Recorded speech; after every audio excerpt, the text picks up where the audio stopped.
The storms over the Rustwind Marches did not sound like weather. They sounded like war. The wind carried iron dust from the old fields, lands where kings had burned their enemies and left the bones unburied. It howled through the fortress of Solcrown, as if searching for something still unfinished.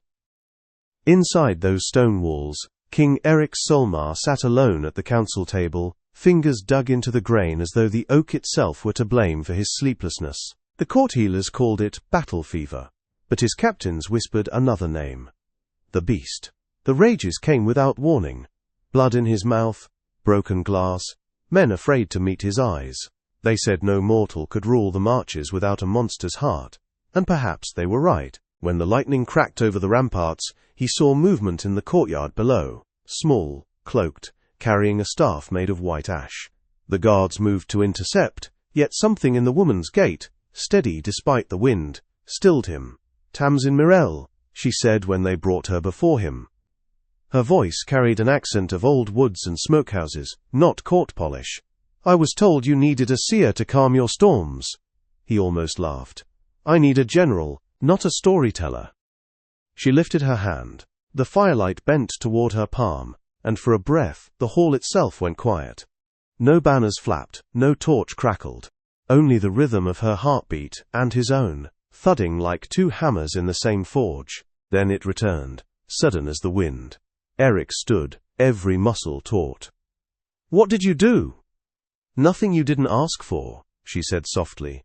"Your rage is an echo, not a curse. I can still it if you let me." He wanted to order her gone, yet there was something ancient in her scent: pine, moonlight, and the faint pulse of magic he'd only heard described in battlefield legends. When she looked at him, his chest constricted, as though the beast that lived behind his ribs had gone still to listen. "Who sent you?" he asked. "No one. I was rejected by my own." A flicker crossed her face then, pain she tried to hide. He knew the look. Every soldier wore it after losing a war they couldn't explain. Outside, the storm changed direction, curling around the fortress instead of battering it. Eryx stepped closer, close enough to see the faint silver ring circling her pupils. "You're not human." "Not entirely," she answered. "Half wolf, half witch." "It makes me wrong to both." The words struck something deep in him. He had spent years believing the throne had chosen the wrong man. She had spent her life being told she was the wrong kind of woman. Perhaps that was why the silence between them felt less like threat and more like recognition. He should have dismissed her. Instead he said, "Stay tonight. The storms break those who travel in them." Tamsin lowered her hood. A streak of pale hair caught the torchlight, silver as dawn on snow. "If I stay, your majesty, the wind may not be the only thing that changes." He didn't know why his pulse quickened, rage, fear, or something far older, but he answered, "Then let it change." That night, Solcrown slept without thunder for the first time in months. Yet even in sleep, the king dreamed of teeth and moonlight, and a voice whispering in a tongue he did not know. The alpha remembers his mate. When dawn came, the fortress bells tolled not for war but for omen. The high priest claimed a mark had appeared on the king's chest, shaped like the crescent of a wolf's fang. And in the courtyard, where Tamsin stood barefoot in the ashlight, the wind bowed around her, as if recognizing its queen. The morning after the storm, Solcrown glowed soft and strange. No thunder, no smoke, just the hush that follows something holy or forbidden. Eryx walked the parapet before sunrise, bare-chested beneath a wolf fur cloak. Where the priests claimed the mark had bloomed, he felt a faint heat pulsing to her rhythm. It wasn't pain, it was awareness. Every beat whispered her name.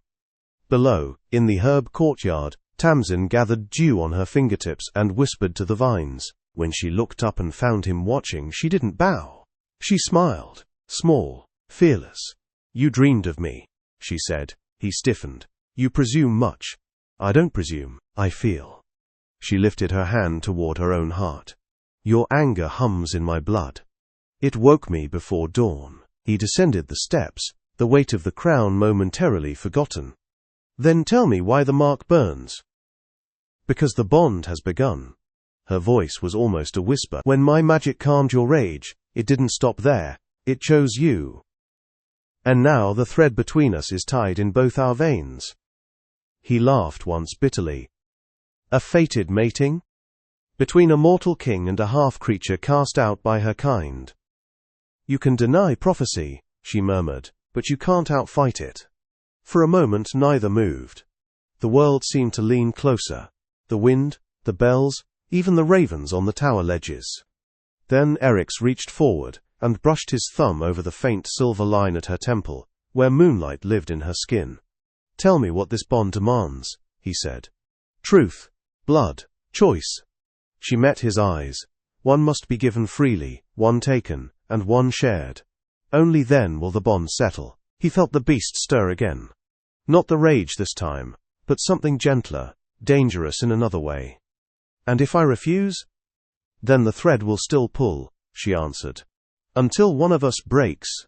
Her words should have frightened him. Instead they steadied him, the way a man feels when he finally names the shadow that has followed him for years. Later, when dusk returned, he found her in the chapel, where the windows bled red from the setting sun. She was lighting candles with whispered syllables older than kingdoms. The scent of her, sage, rain, iron, filled the air. I once thought fury made me strong, he said. Now I fear it's what kept me hollow. Tamsin turned, candlelight trembling in her eyes. And I once thought rejection kept me safe, it only kept me alone. Something shifted between them then, like the moment before two tides meet. He stepped forward until their breath mingled. She did not pull away. Her pulse beat against his wrist as he lifted her hand to his lips and pressed it to the mark over his heart. The heat flared, searing and sweet. Their eyes met, and the world narrowed to heartbeat and flame. For an instant, both saw it, the vision of a wolf wrapped in moonfire, and a man crowned in bloodlight, standing as equals, bound not by curse but by choice. When the vision faded, he was on one knee, not as a king but as a man undone. What are you doing? She whispered. Choosing, he said simply. Truth, blood and you. She drew a slow breath, then used the blade she wore at her hip. A thin cut across her palm, a mirror cut across his. Their blood met, scarlet and silver, sparking light between their hands. The bond sealed. The mark on his chest cooled to a soft glow. The beast within him exhaled for the first time in years. He pulled her into his arms. And the fortress that had known only war learned, briefly, the sound of peace. Outside, the wind shifted toward the east, carrying whispers none of them yet understood. Deep in the mountains, the vampire house of Nocthra felt the tremor of new magic, and turned their eyes toward Solcrown. But for that single night, there were no omens, only two souls discovering that love could be both wound and cure. For 3 nights after the blood bond, Solcrown forgot what fear sounded like. The wind gentled, torches burned steady, and the river that once rattled the drawbridge flowed like glass beneath the moon. The people called it a blessing. The priests called it witchcraft. Eryx called it peace. He had never known what silence felt like, until she entered his life. It was not the silence of stone or solitude. It was the quiet heartbeat of belonging. When he walked the corridors now, his rage did not follow. It slept, lulled by the invisible tether between him and the woman who should never have been allowed inside his gates. Tamsin's presence spread through the fortress the way dawn spreads through fog. She touched nothing directly, just whispered to the walls, the gardens, the water barrels, and yet every place she lingered seemed to remember her kindness. The hounds no longer growled in their sleep. The sentries laughed again. And the king, whose temper had once emptied entire courts, now spent his nights learning the rhythm of her breathing. He began to crave it. The way her pulse slowed when she read her spells, the way her eyes lifted when his footsteps approached, as if she'd felt him through the floor itself. One evening he found her in the stables, kneeling beside a wounded hawk. Blood dotted her palms where she'd pressed them to the bird's chest. A faint silver light pulsed from her skin into the creature, knitting flesh and feather alike. You give of yourself, even to beasts, he said quietly. Because they can't ask for help, she answered. The same way you couldn't. He crouched beside her. And yet you helped me anyway. I didn't help you, she said, meeting his gaze. I found you. The words landed like a vow. For a long time they simply breathed the same air, the faint scent of hay and iron mingling with something warmer. When she rose, he took her hand and felt the bond hum like a second heartbeat. That night, Thunder gathered again on the horizon. Not the storm of rage, but the storm that announces change. He led her to the high terrace where the moonlight spilled across their joined hands. "Every king is bound by oaths," he said, "but no oath has ever felt like this." "It isn't an oath," she murmured. "It's fate finally keeping its promise." The wind curled around them. His cloak brushed her shoulders. He could taste the storm on her skin. Ozone and rain, wild and sweet. Their foreheads met, and for an instant the air itself thickened, humming with unseen light. When their lips touched, the world bent. It wasn't the hunger of flesh, it was recognition made physical, their magic intertwined, his mortal heartbeat flaring against the ancient pulse in her veins. The mark over his chest blazed, and hers answered, a silver flame beneath her collarbone. The two lights reached for each other like hands through darkness, and met halfway. Every wall, every stone, every blade of grass in Solcrown felt the surge. Somewhere deep beneath the fortress, an old wolf spirit stirred and howled its approval. In that sound was the memory of every love that had ever survived the impossible. When dawn came, they lay wrapped in the afterglow of the bond, skin warmed by moonlight that refused to fade. Eryx traced the line of her wrist, following the pulse that now beat in rhythm with his own. "Does this end?" he asked. "Never," she whispered. "Even death only pauses it." He smiled faintly. "Then let death wait." For weeks they lived inside that peace. The council stopped questioning. The kingdom healed. Rumors called her the Moon Queen, though no crown had touched her head.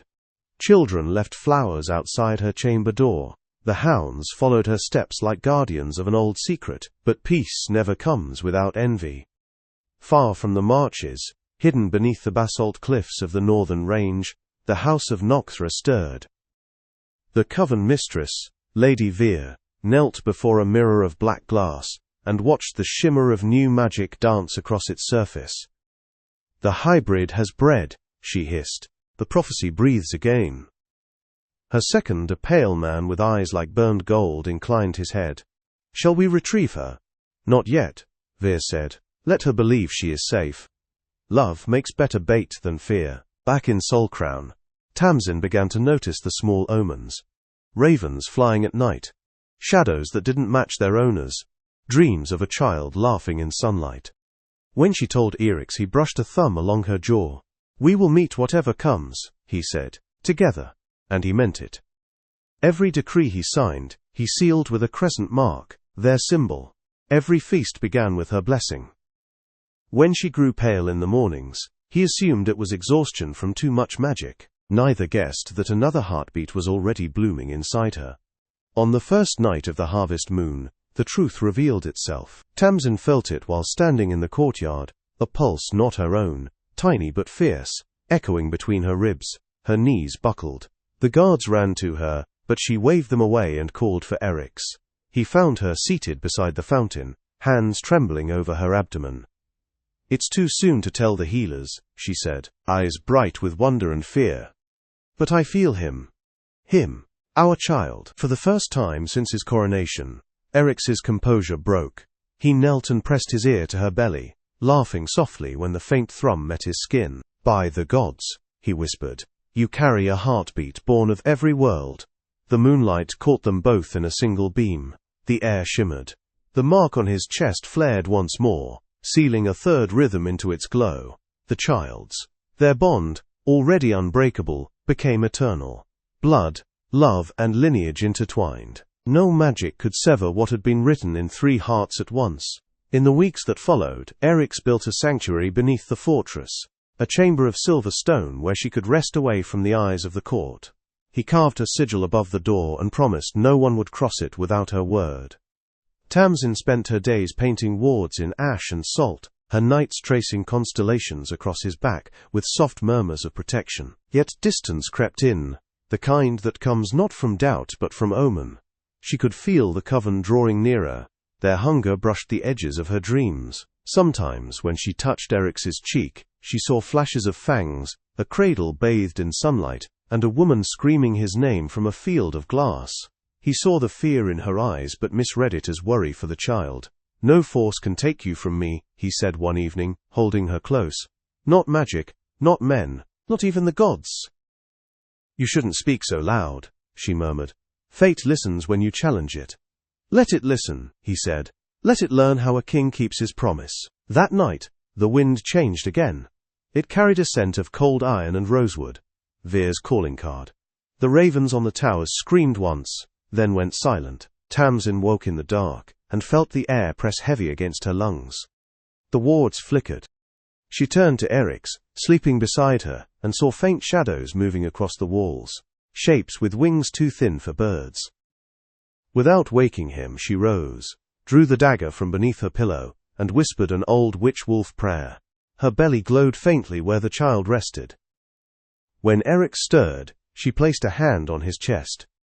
"Stay," she whispered. "If they come, they want me, not you." He caught her wrist. "We face this together." Before she could answer, the window burst inward. A wave of cold swept through the chamber, extinguishing every flame. The air filled with silver dust, the shimmer of teleportation. And from it stepped 3 figures cloaked in red, eyes black as oil. "Lady Mirel," one said, bowing mockingly. "Our mistress sends her regards, and her invitation." Eryx drew his sword, but the metal turned to frost in his hand. The intruder smiled. Human kings should not play with witchcraft. Tamsin stepped forward, voice steady. "Tell your mistress this child belongs to no one's prophecy." "Every prophecy belongs to Nocthra," the vampire hissed. The chamber trembled. The bond between her and Eryx blazed white. Energy exploded outward, flinging the intruders into the corridor. When the light faded, only ash remained. Tamsin swayed. Eryx caught her before she fell. "What did you do?" "I marked them," she whispered. "Now the coven will know I refused them." He gathered her into his arms, heart pounding against hers. "Then we'll make them fear what they covet." Outside, the bells of Solcrown began to toll, calling the guards to arms. But the king and his bonded queen no longer heard war drums. They heard the rhythm of 3 hearts beating as one. As dawn broke, the blood-red light spilled across their faces. He kissed her temple, whispering the only oath that mattered. "No spell will unmake us. No curse will find us. What we forge tonight is forever." Tamsin smiled through her exhaustion. "Forever isn't long enough." Her words carried their promise beyond the walls of Solcrown, across the marches, and into the waiting dark, where Lady Vere watched the sunrise for the first time in centuries, and whispered, "Then let forever be tested." The night before the end felt like the beginning of a prayer. Solcrown breathed quiet, as if the fortress itself were counting heartbeats, his, hers, and the smaller rhythm between. Eryx rose before dawn and found Tamsin in the sanctum he'd built for her under the keep, palms spread over a circle of salt, ash, and iron filings. The circle pulsed softly like a sleeping ember. "Listen," she whispered. He listened. At first there was only the hush of the stones, and the river turning under the drawbridge. And then he heard it, the child's heartbeat knocking gently against the world, a secret knocking at the door that separates before from after. Eryx exhaled a sound that was almost a laugh. "Every oath I've ever sworn feels smaller than that." "Oaths were made for days like this," Tamsin said, lifting her eyes. "We will keep them." He crossed into the circle without asking if he was allowed. He had already learned. The rules that mattered were written between their ribs. He cupped the back of her neck and bowed his forehead to hers. The bond hummed through both of them, warm, bright, steady. "We will," he said. They broke their fast on bread she had charmed to stay soft and warm, and on honey he'd sent riders to fetch from a distant valley, because she liked the summer taste of it. When she smiled, he felt the press of fate at his back. Not heavy, not a shove, but the steady hands of something older than law. The day wore the color of steel, and the ravens that had once screamed warnings now watched in silence. Priests burned incense. Sentries checked bowstrings twice. Every sound in the keep seemed to lean toward the sanctum, waiting for the moment the world might tilt. In the mid-afternoon, the mirrors began to breathe. It started with a ripple in the bronze basin in the council chamber, a breath in glass. Then the polished shields along the southern corridor clouded and cleared, clouded and cleared. The carved obsidian panel behind the throne caught a light it had never known, and answered with another, darker light. Somewhere, a cup shattered itself. Vere comes walking, murmured the old steward, crossing himself in a gesture that belonged to a god no one had named in 100 years. Tamsin lifted her head. She will use reflections, she said to Eryx. She hates doorways. Doors belong to choices. Then we will choose where she appears, Eryx answered, and his voice carried the weight of his blood, and the quiet fury of a man who has held a child's heartbeat in his hands. They prepared the sanctum. Tamsin chalked sigils along the floor and pressed small glass bells into the salt. Eryx had the mirrors in the fortress brought to the chamber and set facing inward in a ring, a crown of glass, each polished to a painful shine. He stood at her side as she placed the last bell, and then took his place opposite her across the ring. Truth, she said, the first word of the old bond. I am yours. Truth, he answered. I am yours. Blood, she said, and pricked her thumb. Not taken, shared. Blood, he repeated, pricking his own and touching his thumb to hers. The mark over his heart brightened. Hers did too. The air warmed. The bells gave the smallest chime, like snow falling on crystal.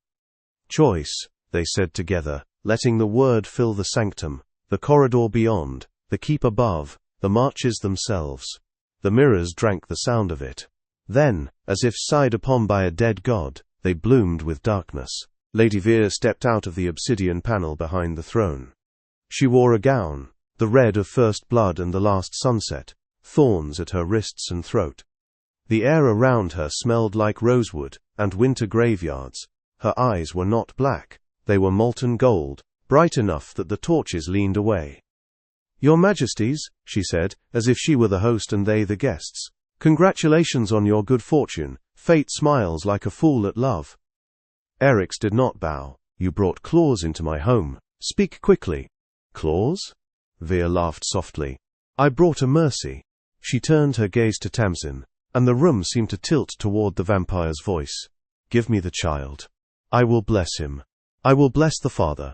I will bless you most of all. Think of it, your boy under a sky that loves him, a sky he can wear on his skin. Daylight Tamsin, daylight Eryx, I will break the old curse. The living will stop fearing the night, and the dead will stop fearing the dawn. Only one price. Surrender the thing you mistake for destiny. She meant the bond. She said it like a physician naming a tumor. Tamsin did not look away. You wrote that prophecy, she said quietly. You wrote it to save yourself. You forgot to write love into it. Vere's smile barely moved. Love is a disease of the adjacent moment. I write for centuries.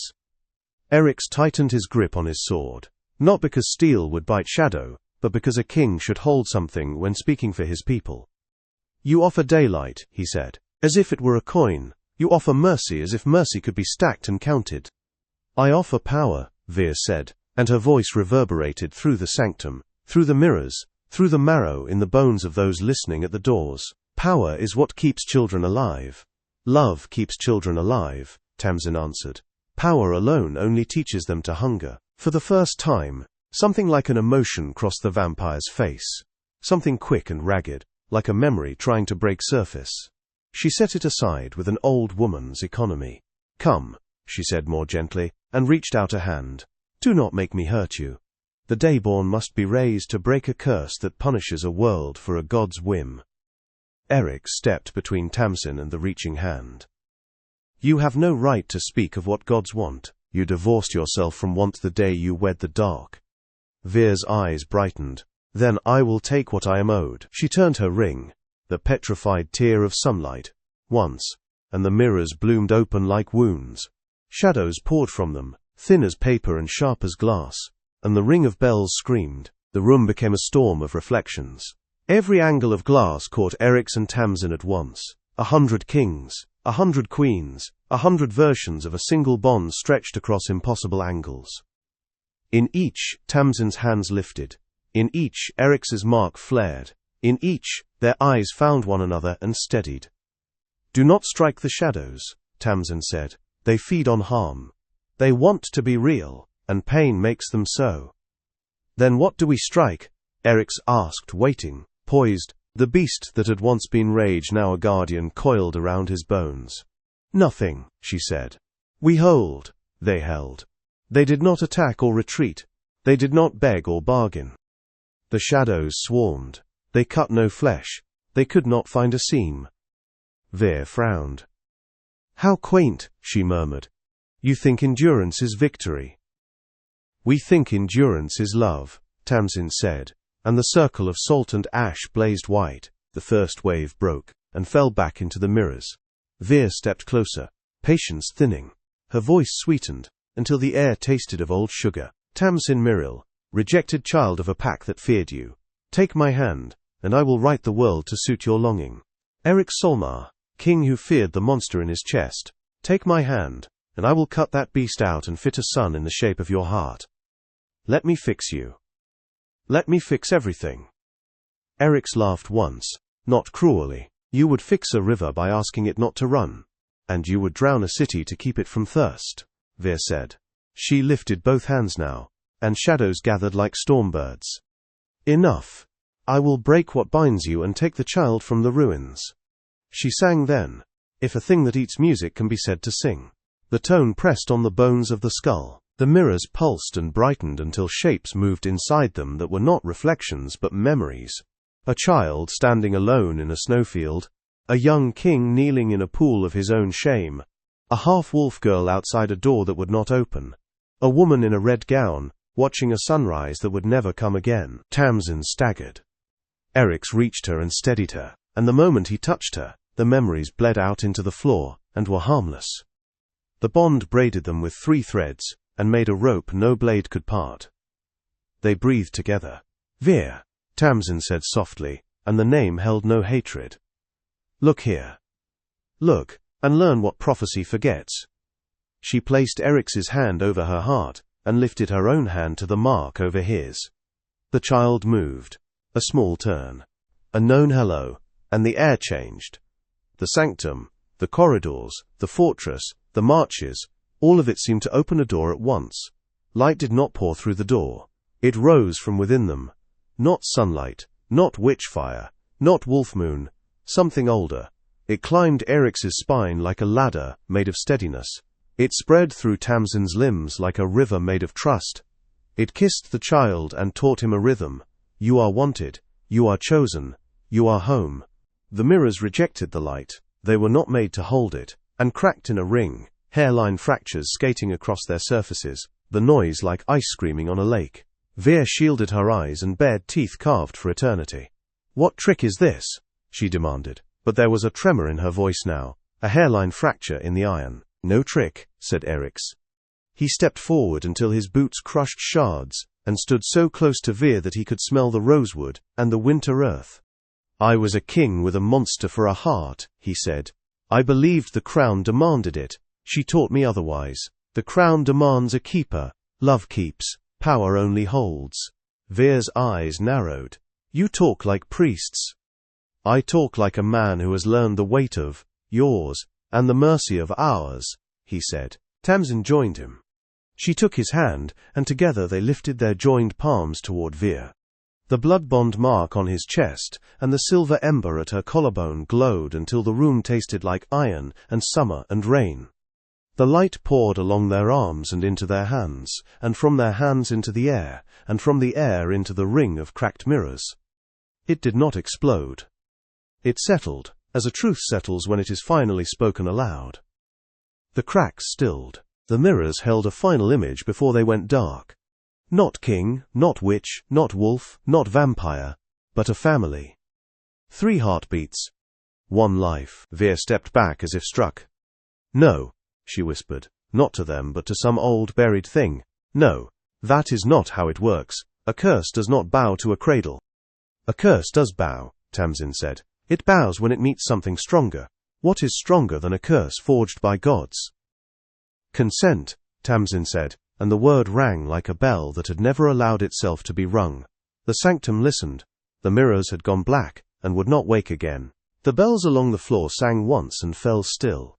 Vere's ring, the tear of petrified sunlight, flickered. For the briefest instant, a shard of dawn trembled inside the stone, and then died. She looked at her hand as if betrayed by an old friend. Then she raised her eyes, and did what the old and powerful do when they face a door that will not open. She tried to break the wall. The air dropped to winter. Frost crawled across stone. Torches snuffed. Shadows condensed into something with weight. Eryx's breath misted and vanished. Tamsin tasted iron on her tongue. "Down," she said to Eryx, and they both lowered, palms pressed to stone. She didn't weave a counterspell. She did something simpler and older. She called to the first wolf that had ever loved a human, and to the first human that had ever loved a witch, and to the first witch that had ever loved a child not yet born. She called to the river under the keep, to the iron in the dust, to the memory of sunlight stored inside the bones of the earth. She did not ask for victory. She asked to be allowed to keep what she had chosen. The ground answered. The river gave a slow nod. The iron rolled its weight from one hip to the other. The earth exhaled, and in that exhale the frost retreated from the circle they had drawn. The shadow hit a boundary it could not name. Vere hissed and struck again, but her power had nowhere to bite. She tried seduction, and the bells laughed. She tried scripture, and the salt darkened, and did not move. She tried rage, and the old wolf under the keep lifted his head, and showed her his patient, ancient teeth. "Enough?" Eryx said, and the word came out not as command but as promise. "Leave here with your coven unbroken, and I will never hunt you. Cross this circle again, and I will make the marches a desert you cannot cross by night or day." Vere stilled. "You threaten me with sand, and I offer you mercy with a boundary," he said. "It's the only kind worth offering."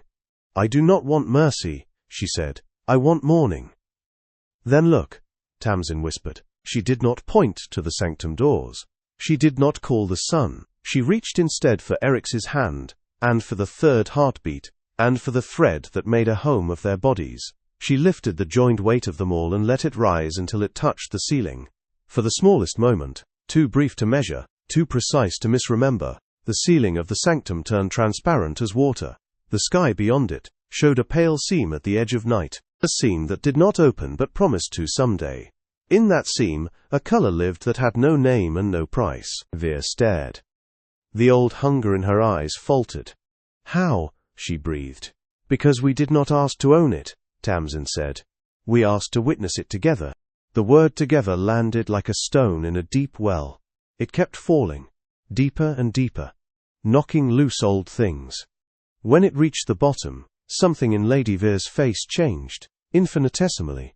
A grief blinking, a hand remembered, a name almost said. She closed her eyes for the span of a single heartbeat, and opened them again the way a soldier opens a gate at dusk. "This is not the end," she said, but the words lacked teeth. "No," Eryx agreed. "It is a beginning you are not invited to author." Vere glanced around at the dead mirrors, the patient bells, the circle of salt that had not moved under her winter, and then at the hand still joined over a life she could neither buy nor break. She nodded once, not in acquiescence but in recognition, the way one sovereign inclines her head to another at the border between kingdoms. "Raise your child under a sky of your own making," she said. "But the world is not yours alone.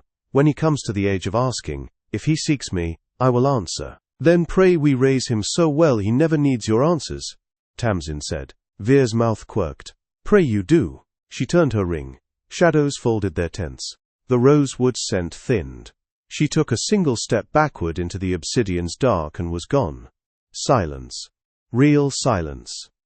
Not peace won by exhaustion, but the clean quiet that follows consent. The bell settled. The salt cooled. The old wolf under the keep laid his head on his paws, and slept as if he had been guarding them since the first night. Eryx and Tamsin did not move for a long time, because sometimes victory looks exactly like the two of you, alive, breathing, holding on. When they finally stood, the council crowding the corridor could not decide whether to cheer or pray. The steward wept openly. The priests murmured new liturgies under their breath. The hounds pressed noses to Tamsin's palms and then, with gentle solemnity, to the curve of her belly. Eryx set the broken mirrors aside to be melted and reforged into window glass for the orphan hall. He ordered the obsidian panel lifted and thrown into the deepest part of the river, and the river accepted the gift with a satisfied swirl. He had the bells cleaned and strung along the ramparts where they would ring in high wind and in festivals, reminders that warnings and celebrations are cousins. That evening, he led Tamsin onto the high terrace, where the bond had first burned their mouths with light. The sky wore the blue of a quiet bruise healing. The marches stretched in every direction, a palm open to the stars. "Marry me in front of them," he said, sudden, simple. "There is no priest old enough to bind a vow older than words," she answered, smiling. "Then teach me the vow that is older." She did. She taught him the words that witches and wolves speak at river crossings and winter thresholds. The handful of syllables that mean "I will keep, I will carry, I will come back." He spoke them, and the crown did not seem to mind that he had knelt to a woman and to a promise in the same breath. He lifted her hand and kissed the knuckles as if they were a map. The people gathered below, not summoned by trumpet or bell, but by the rumor that something better than a war was happening. They watched their king, and the woman they were beginning to call the Moon Queen, stand together against the sky, and swear themselves not to a throne, but to each other, and to the small rhythm between them, that would change their future, without asking permission. A wind moved, not the war wind, not the winter wind, but the one that visits ark builders and midwives. It carried the smell of rain that would fall when the fields asked for it, and the taste of wheat that would keep the stubborn alive through a long cold. Under that wind, people forgot for a night how to hate their neighbors, and remembered how to pass bread. A midwife with hands like old roots placed her palm on Tamsin's belly and laughed, wicked and kind. "Strong little thing," she said, already insisting on being heard. "Like his father," Tamsin replied, and everyone around them pretended not to notice the sudden wetness in the king's eyes. They feasted, because that is what humans do when they decide to keep living. Tamsin drank milk with herbs in it and rolled her eyes when Eryx tried to deny himself wine. He drank one cup and gave the rest to the soldiers who had spent the day pretending the world wasn't changing while keeping their spears from shaking. When the stars took their places like a choir, Eryx and Tamsin slipped away to the parapet that faced east. "You said once that death only pauses a bond," he murmured. "I did," she said. He touched her cheek. "Then let even death learn to wait its turn." "Let it wait," she agreed. "We have a child to raise, and a kingdom to teach." "To teach what?" he asked, though he already knew. "That power holds," she said, "and love keeps." "And we," he said, "will do both, with mercy." A raven, a real one, feathered and rude, landed on the parapet and looked them over as if considering a report to send to the rest of the world. Tamsin offered it a piece of honeyed bread. It took the bread and left a single black feather at their feet in exchange, as if someone had told it the etiquette for weddings. They laughed, the easy laugh of people who are exhausted and alive. In the months that followed, the house of Nocthra did not attack Solcrown. They were not gentle. Vampires are not built for gentleness, but they were wary. Some of their young, hearing the rumor of a king who offered mercy with a boundary, and a witch who spoke consent to curses, came quietly to the edges of the marches to watch the horizon bleach. A few of them, rarely, brought bread instead of teeth. The world did not heal, it grew a better scar.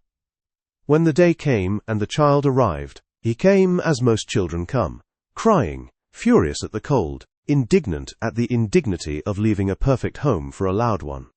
His hair shone the color of his mother's moon and his father's steel. His cry frightened no one. It sounded exactly like proof. In the quiet after, Eryx held the boy in his arms, and watched Tamsin sleep the sleep of a woman who has wrestled an ancient truth into the shape of a living thing. He looked at the mark over his heart, and then at the small mouth leaning toward his finger. "What will we name him?" he asked when Tamsin's eyes opened. She smiled, slow. "Call him Dawn's Keeper. Let the sun belong to itself, but let him keep what rises." "Dawn's Keeper Solmar," Eryx said, tasting it. "Keeper of mornings he does not own." Yes. They presented him to the people at sundown, not sunrise, because they had nothing to prove to daylight, and much to teach the dark. The crowd did not know what to expect: prophecy, omen, thunder. They got a sleeping infant with a hiccup and a tuft of hair that stood up like an argument. It was perfect. On the far ridge, where the river cut a black line through grass, a woman in red watched for a very long time. When the hiccup floated across to her like a skipped stone, Lady Vere closed her eyes. She did not smile, but she did not call her coven either. When she finally turned away, the rosewood scent she left behind smelled less like a wound and more like memory. Years later, Old soldiers still told stories of the day a vampire mistress came calling, and left, with her hands empty, because a mortal king and a hybrid queen asked the world for permission to keep their love. The soldiers argued about spells and swords, as soldiers will. The midwives corrected them. The spell was consent, the sword was choice, and the victory was a family. At the edge of the marches there is a bell that rings in high wind and in festivals.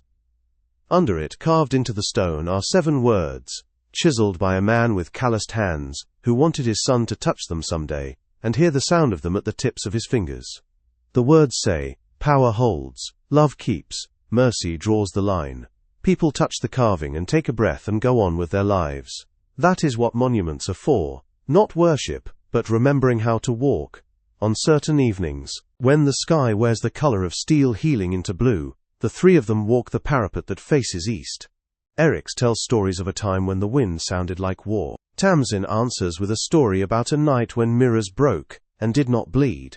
Dawnskeeper laughs at both and points to the first star, because he has learned already that beginnings and endings are really the same door. And sometimes, when the breeze is right, the bell rings by itself, and you could swear the old wolf under the keep sighs contentment in his sleep. They lean into each other, the way a crown leans into a head it fits, the way a hand leans into another when it knows its shape. The night does what night does. It keeps and it tenderly refuses to be bought. The coming day does what day does. It waits its turn. The world does not forget its hunger. It simply learns better manners around this house, and the love that began as a rumor that someone once soothed a king's rage becomes a story you can tell without despair. A human king, a witch-wolf queen, and the child between them who taught a centuries-old curse, the difference between a key and a name. Tell it correctly and the air warms a little. Tell it humbly and the mirrors in your house hold only what you are, not what you fear. Tell it often and the door that leads from grief to grace remembers the shape of your hand. If you doubt any of it, listen for 3 heartbeats. They are still there, steady as a tide. And if you need proof beyond sound, look east. Morning keeps its promise, even for those who learn to love at night. What struck you most in their ending? Their refusal to bargain, the circle that held, or the way together rewrote the rules? Do you believe destiny pulls opposites to balance each other, or do they choose the balance and make destiny follow?